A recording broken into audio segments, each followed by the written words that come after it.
আপনাকে তো তখন থেকে বলছি লেবুতে রস হবে, অত টেপাটিপির তো দরকার নেই। বুঝতে পারছি না, আপনি নিলে নিন নালে রাখুন, নাহলে পরে কাস্টমার এসে যখন নেবে ও মাল এত নাড়িয়েছেন ও তেতো হয়ে যাবে, তারপর পরে আমাকে এসে খিস্ত হবে। এমনদার কলা বড়, আপনার কলা ছোট কেন? দাদা আপনার কুমড়োয় কি বিচি আছে? দাদা আপনার মূলো খেলে গ্যাস হবে না তো? দাদা আপনার কুলে কি পোকা আছে? আপনি যদি ভদ্রলোকের বাচ্চা থাকেন এসব বালবিচি প্রশ্ন আমায় জিজ্ঞেস করবেন না, ঠিক আছে? আপনার হয়েছে 30 টাকা, আপনি ধরাচ্ছেন 200 টাকা। দেখছেন আপনি প্রথম কাস্টমার, এই দোকানের সামনে জল দিলাম। আপনার ছোটখাটো ব্যবসায়ী দেখলে কি মনে হয় আমরা খুচরো পয়সার ব্যবসা করি? না না, বার্গেনিং করে কিছু হবে না দাদা, আমি 1 পয়সা কমাবো না। আপনি আপনার বউকে আনুন, তাও আমি 1 পয়সা কমাবো না, যা রেট তাই থাকবে। বড় বড় শপিং মলগুলো যখন 30 টাকার মালগুলো 300 টাকায় কেনে তখন তো পথ চুলকান না, আমাদের মতো ছোটখাটো ব্যবসায়ীদের দেখলেই পথ চুলকায়। দাম ফাম কম হবে না, অন্য দোকান থেকে নিন। এই 9টা 15 থেকে 10টা 45 অব্দি সবজিগুলো নাড়াঘাটা করলেন, করে বলছি 300 গ্রাম আলুর দাম কত? আমার পয়সা লাগবে না, বাড়ি নিয়ে যান আপনি। এটা এতক্ষণ যে দেখলেন আমরা সান্ত্বনা পুরস্কার, নিয়ে যান বাড়িতে গিয়ে বৌদিকে দেবেন, বৌদি খুশি হবে।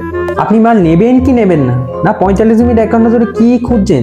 আলুর মধ্যে এমন ভাবে নাড়াঘাটা করতেন যেন হচ্ছে আলু কিনতে আসেননি, প্রত্নতত্ত্ববিদ। পুরোনো মহেঞ্জোদারো সভ্যতা হরপ্পা লিপি বার করবেন। এই শসাটা ভালো হবে তো?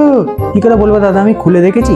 আপনি বাড়ি নিয়ে যাবেন, নিজে কাটবেন, যদি খারাপ হয় আমার কাছে আনবেন, আমি পাল্টে দেবো। এই আজও পাবলিক